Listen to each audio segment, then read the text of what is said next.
జీవితమంటే కల కాదు, అది కవులు రచించే కథ కాదు.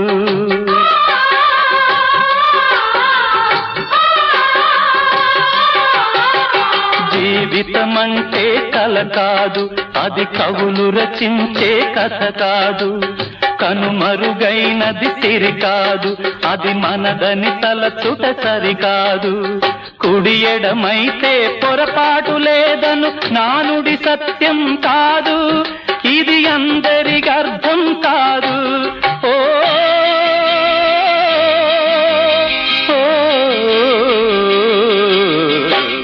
వేగు చుక్క మొలిచింది, వేకువ పొడ చూపింది, తూర్పు తెల్లవారక ముందే కాలం మాటేసింది, నా కళ్ళను కాటేసింది, కాలం మాటేసింది.